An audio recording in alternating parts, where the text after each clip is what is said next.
Everyone welcome to beat the street. आज हम Sunday के दिन एक बहुत ही इंटरेस्टिंग टॉपिक डिस्कस करने वाले हैं कि ज़ीरो कॉस्ट ईएमआई काम कैसे करती है। आप सभी लोग अभी लॉकडाउन के दौरान ज़ीरो कॉस्ट ईएमआई वगैरह तरह के ये सब चीज़ों पे बहुत ज़्यादा आपका इंटरेक्शन रहा होगा। So today we are going to discuss about how zero cost EMI works and this is very very interesting economics of business. And इस बिजनेस मॉडल में मतलब इतना इंटरेस्टिंग है कि कोई भी आदमी को नुकसान नहीं होता है। और यहाँ पे अपन इसके बारे में जानेंगे कि ये काम कैसे करती है और कौन कौन सी यहाँ पे कंपनीज है जो लिस्टेड है और जीरो कॉस्ट ईएमआई से बहुत ज़्यादा पैसा कमा रही है। अगर आप हमारे चैनल पे पहली बार आ रहे हैं तो चैनल को जरूर सब्सक्राइब करें और बेल आइकन को जरूर दबाएं सभी तरह के स्टॉक अपडेट, स्टॉक एनालिसिस और पर्सनल फाइनेंस के लिए। चलिए, और अगर अभी तक आपने हमारे यहाँ पे टेलीग्राम चैनल से नहीं जुड़े हैं, जो कि इंडिया का ऑटोमेटेड स्टॉक मार्केट फीड है, जो कि सबसे पहले आया है इंडिया में, सभी तरह की न्यूज़, कॉल, ब्रोकरेज रिपोर्ट्स वगैरह वगैरह सारी जो चीज़ें होती है वो सभी ऑटोमेटेड बेसिस पे हमारे टेलीग्राम चैनल पे दिन भर अपडेट होती रहती है। So you can say it is a market टिकर ऐप। आपको कुछ नहीं करना है, बीट द स्ट्रीट सर्च करना है टेलीग्राम पे, नहीं तो आप लिंक इन डिस्क्रिप्शन के थ्रू भी जा सकते हैं।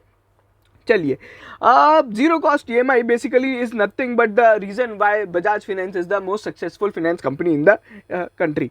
चलिए, अगर आप देखोगे जीरो कॉस्ट ईएमआई के अंदर क्या होता है, बहुत ही सिंपल सा बिजनेस मेथड होता है। सबसे पहले जिन लोगों को नहीं पता है जीरो कॉस्ट ईएमआई का मतलब क्या होता है कि आप मतलब मान लीजिए कोई भी यहाँ पे सामान वगैरह खरीदते हैं ऑनलाइन या फिर ऑफलाइन, तो वो आपको बोलते हैं कि आप 6 महीने में किस्त चुकाना, बट आपको पैसे उतने ही देने पड़ेंगे। मान लीजिए एक फ़ोन 20,000 रुपये का है और अगर आप यहाँ पे जीरो कॉस्ट ईएमआई बाय लेते हो तो भी आपको 20,000 ही देने पड़ेंगे, बट आप वो जो 20,000 रुपए हैं वो 6 महीने में चुकाओगे।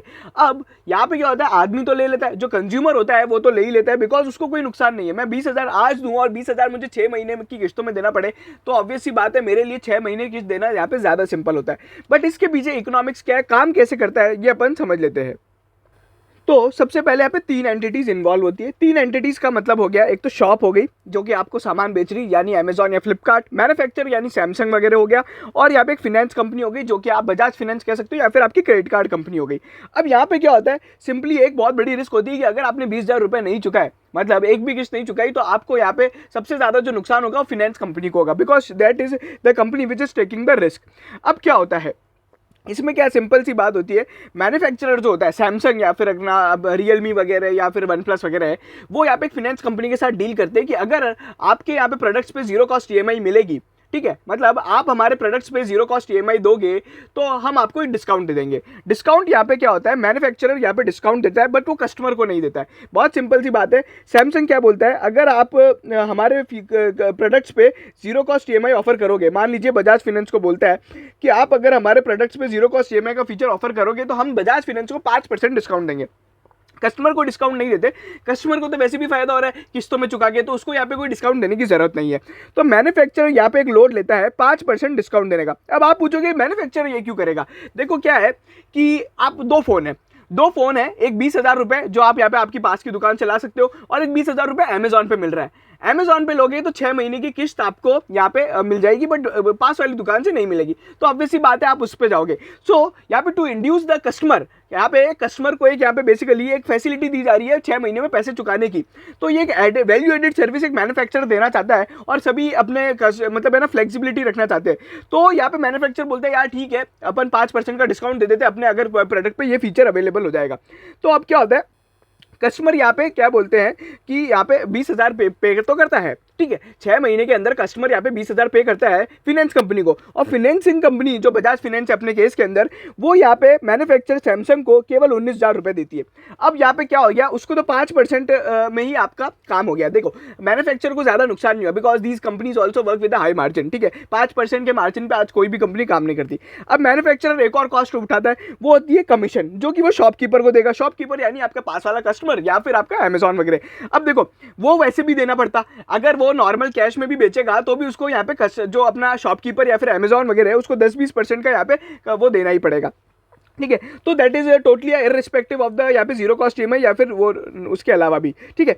अब यहाँ पे क्या होता है, अब आप यहाँ पे सोच रहे होंगे कि फाइनेंसिंग कंपनी यहाँ पे क्या हो रहा है, फाइनेंसिंग कंपनी को केवल 5% की कमाई हो रही है 6 महीनों के अंदर। अगर आप देखोगे 20,000 का फोन यहाँ पे 6 महीने में चुकाना है 19,000 रुपए, मतलब है ना क्या बोलते हैं, अगर आप देखोगे तो 19,000 वो पे कर देगा और उसको 1,000 रुपए की कमाई हो रही है। 1,000 रुपए की कमाई मतलब 5% 6 महीने के अंदर, ठीक है, तो आप समझ रहे हो ना, मतलब आप ये सोच रहे होगे कि 5% की उसको कमाई 6 महीने में हुई, मतलब यहाँ पे केवल 10% का रिटर्न मिला। अब 10% के रिटर्न पे यहाँ पे कंपनी क्यों काम करेगी, आपको ही पता है फाइनेंसिंग कंपनियों में यहाँ पे क्या होगा।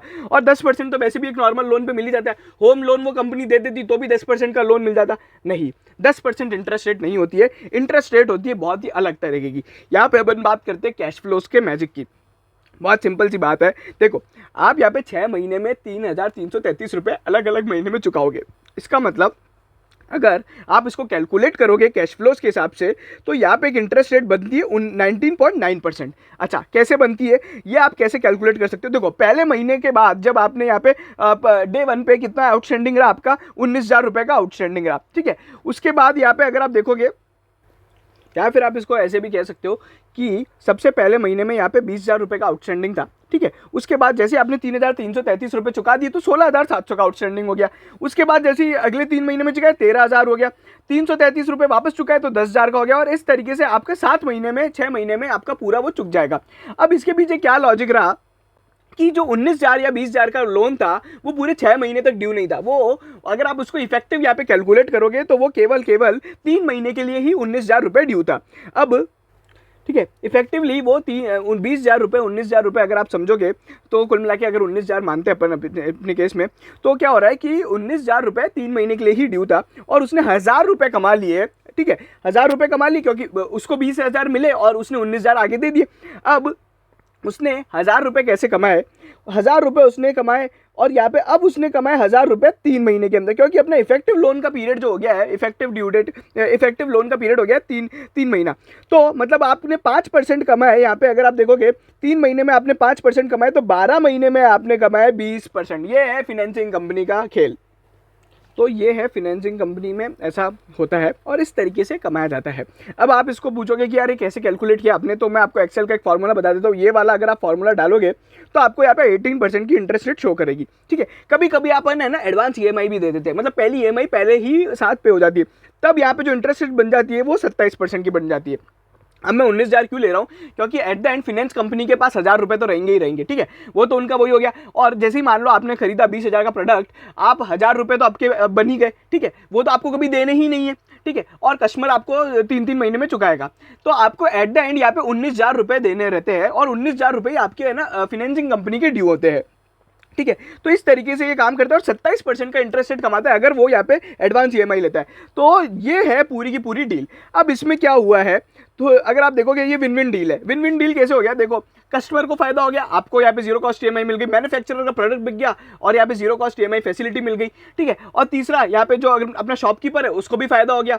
अब यहाँ पे किसी का नुकसान नहीं हो रहा। This is very very interesting. यहाँ पे ये पूरे का पूरे बिजनेस मॉडल में इतना इंटरेस्टिंग इकोनॉमिक्स है कि नोबडी इज लूजिंग आउट और ये सभी चीजें हो रही है। अब आप सोचोगे इतना बढ़िया बिजनेस मॉडल है तो हर कोई काम क्यों नहीं करता, बिकॉज इसमें यहाँ पे फाइनेंसिंग कंपनी बहुत ज्यादा रिस्क लेती है। कंज्यूमर ड्यूरेबल लोन्स होते हैं, उसमें अगर आप देखोगे तो कोई भी यहाँ पे है ना किसी भी तरह की क्रेडिट रेटिंग या क्रेडिट चेकिंग वगैरह इतनी ज़्यादा नहीं होती। आप होम लोन लोगे तो आपको गिरवी वगैरह रखना पड़ता है, वो सब चीज़ें होती है, यहाँ पे कुछ भी नहीं होता है। तो यहाँ पे बैड डेब्ट्स के चांसेस ज़्यादा होते हैं, बट जनरली इतने छोटे छोटे लोन का बैड डेब्ट कोई करता नहीं है और एक जो रिटेल आदमी होता है वो तो कभी नहीं करता। आपने कभी सुना है कि मतलब कितने कम रिटेलर्स है ना, मतलब अपने जैसे लोग, आम आदमी बहुत कम डिफॉल्ट करता है, जो डिफॉल्ट करते हैं वो बड़े लोग ही होते हैं। तो this will be the effective thing.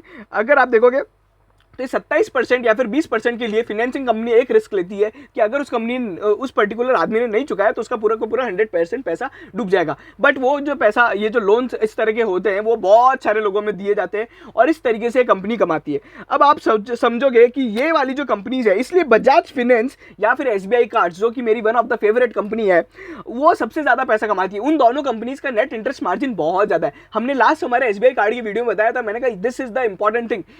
HDFC bank का नेट इंटरेस्ट मार्जिन केवल 5 से 4% है, वहीं पे अपने SBI कार्ड का यहाँ पे 15% है और थोड़ा बहुत कम अगर होगा तो बजाज फाइनेंस का होगा, बिकॉज क्रेडिट कार्ड्स पे सबसे ज्यादा इंटरेस्ट रेट लगता है, फिर थोड़े बहुत ये जो अपने कंज्यूमर ड्यूरेबल लोन्स होते हैं जो बजाज फाइनेंस या फिर बजाज फिनसर्व देती है तो उस पर लगता है, और सबसे कम अपने होम लोन और बाकी के तरह के लोन्स पे लगता है। अब आप पूछोगे इसमें क्या कुछ और है क्या, RBI वगैरह के बारे में बता दो। देखो आरबीआई ने एक है ना नियम निकाला था कि अगर आपको है ना मैन्युफैक्चरर से डिस्काउंट मिलता है तो आपको कस्टमर को भी देना पड़ेगा, बट है ना ये होता नहीं है, कोई देता नहीं है।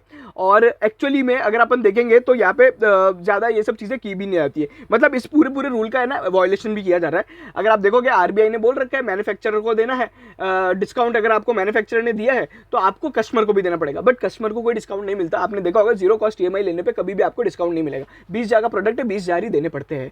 तो this you can say the violation but nobody is caring. अभी जब भी आरबीआई कुछ करेगा तो करेगा। और इसमें एक और चीज़ होती है कि जीएसटी भी लगता है।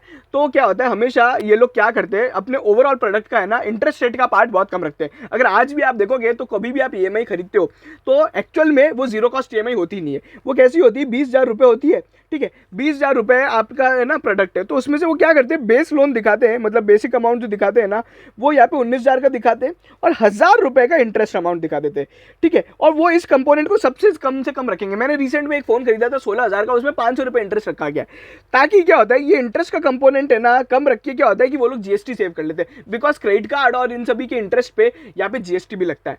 सो अगर वो आपसे इंटरेस्ट चार्ज कर रहे हैं तो उनको सरकार को जमा कराना पड़ेगा, तो वो सेव करने के लिए वो लोग इंटरेस्ट कंपोनेंट ओवरऑल लोन में भी कम रखते हैं। तो ये था पूरा का पूरा है ना सिस्टम, मतलब कैसे काम करता है जीरो कॉस्ट ईएमआई, तो इस तरीके से काम करता है। तो मुझे लगा एक बहुत ही इंटरेस्टिंग फैक्ट है, आपको बताना चाहिए था।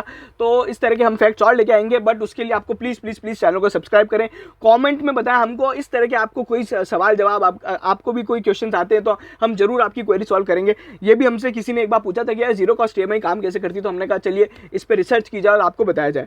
सो अगर आपको समझना है इस तरह की चीज़ें और देखनी है, इंटरेस्टिंग चीज़ें स्टॉक मार्केट से रिलेटेड, एसबीआई कार्ड का वीडियो जरूर देखिएगा। हमने काफ़ी डीप रिसर्च करी और it is one of the great company which can do lot better in longer period.